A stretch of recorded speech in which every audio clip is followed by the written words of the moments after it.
You know that feeling? Like you're just constantly swimming in advice on how to live your best life, your fullest life, maybe.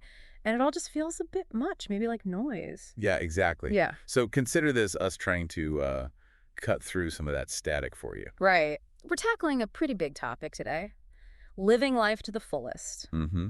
And we've looked at a whole bunch of sources, really diverse stuff, philosophical takes, really practical guides, all sorts. And we've tried to boil it down to the core of what it actually means. Exactly. Think of this as your shortcut, maybe.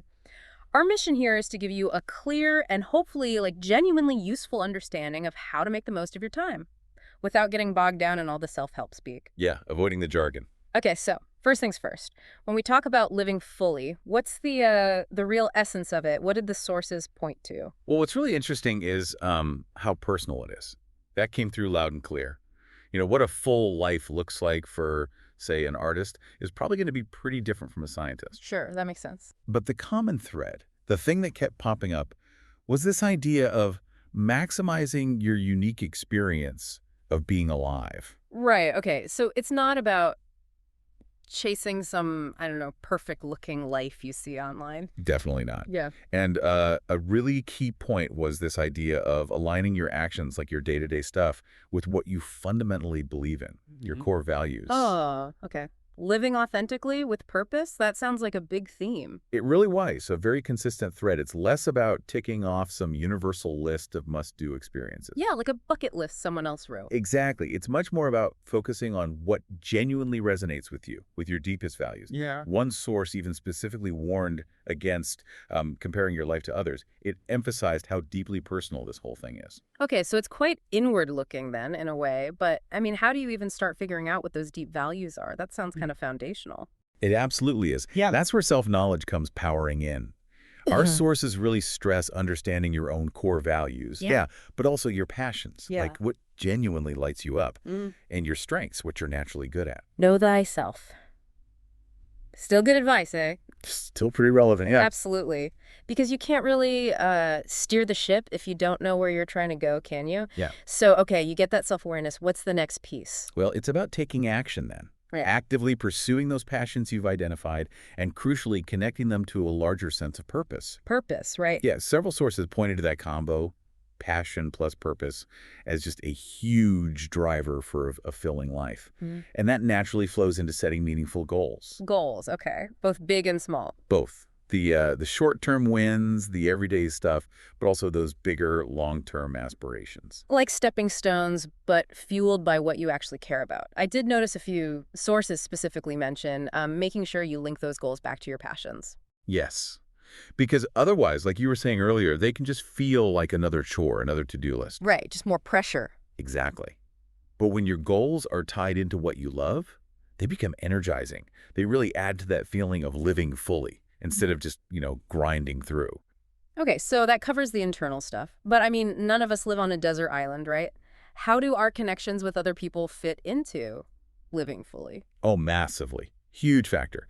The sources were pretty consistent, showing this really strong link between meaningful relationships and, well, happiness and fulfillment overall. So it's a fundamental. Yeah, nurturing those deep, genuine connections is presented as just a core part of a rich life. So it's not just about having 1,000 friends on social media. Definitely quality over quantity there. Prioritizing spending real quality time with the people you truly care about, that's key. Makes sense. But interestingly, some sources also mention the value of intentionally building new relationships too, expanding your social circle to get fresh perspectives, new energy. Yeah, a good support network can really make a difference, can it? Like a safety net almost. Totally. And it's not passive.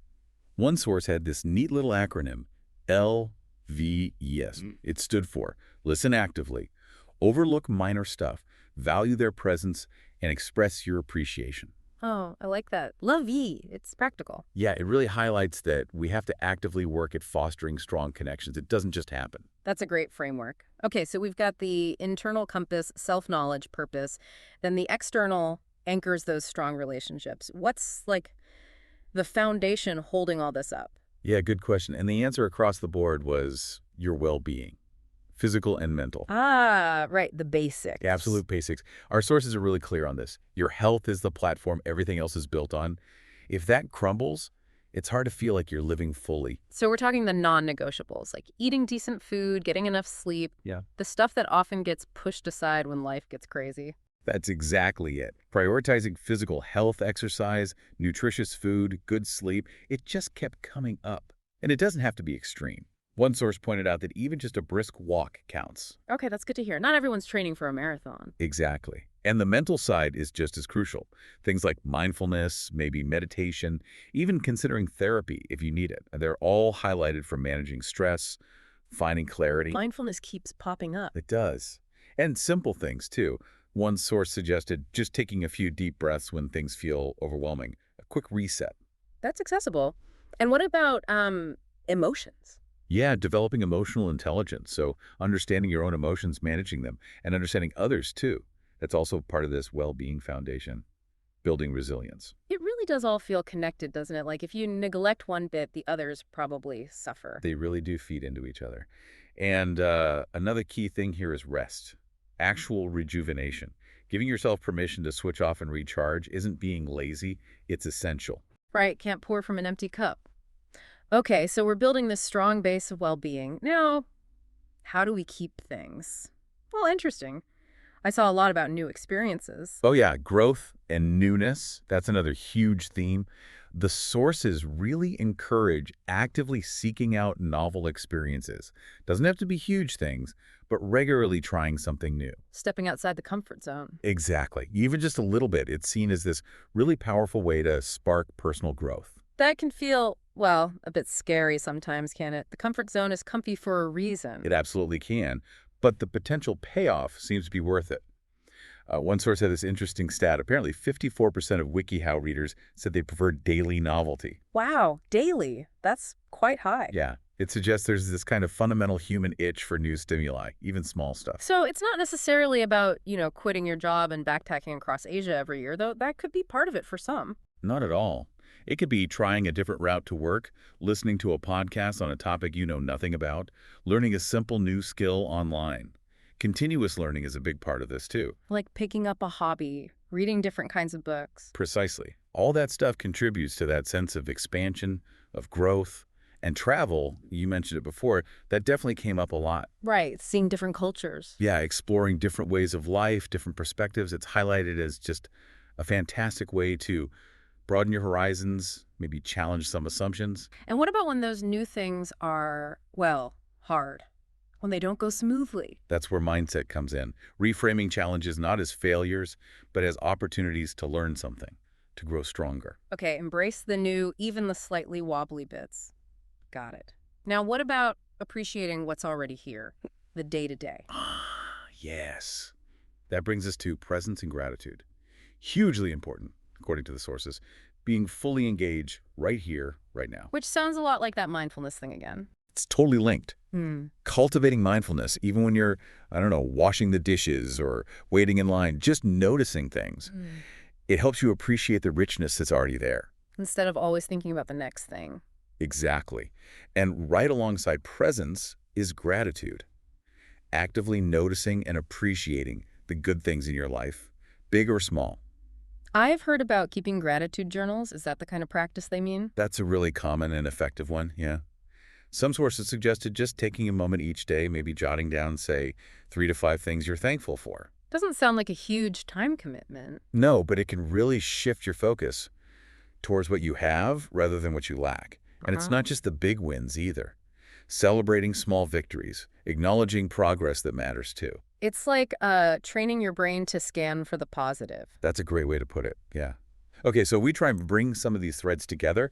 We circle back again to purpose and living authentically. Right. That purpose thing still feels, well, big, maybe a bit abstract for some people. Like, how do you find your purpose? The sources suggest looking in different places. Maybe it's in your work, or maybe it's through creativity, or maybe it's about contributing to a cause you care about, volunteering, community stuff. So it doesn't have to be one single grand calling. Not necessarily. It's more about, again, aligning what you do with your deeply held values, whatever those might be. And living authentically then is being true to that, even if it bucks the trend. Exactly. Resisting that pressure to live someone else's version of a good life, and instead making sure your outer life matches your inner truth. Not always easy, but key.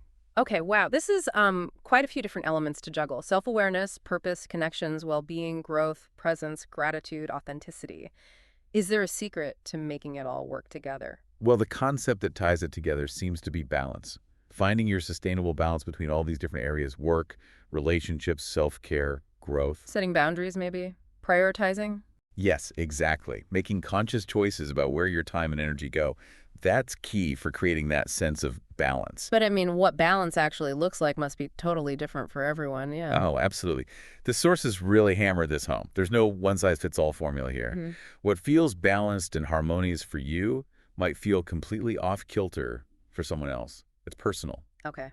This feels less like a rigid checklist than I might have expected initially. More like an ongoing exploration. And that leads to a really vital point, accepting that life isn't neat. It's messy. It's imperfect. Right. Things go wrong. Things go wrong. There will be setbacks, challenges, days where you feel totally off track, not living fully at all, and that's okay. So we shouldn't be aiming for some impossible ideal of constant, perfect fullness. Definitely not. The focus should be on progress, not perfection. Seeing those bumps in the road as, well, part of the journey, learning opportunities, like we said before. Okay, that feels more realistic, more humane somehow. So we've covered so much self-awareness, purpose, connection, health, growth, being present, gratitude, authenticity, balance, and accepting imperfection. Is there like a final piece? There was one more interesting angle that came up in a source thinking about your legacy. Legacy. Wow. Yeah, Yeah. like how do you want to be remembered? And then consciously trying to live in a way that aligns with that.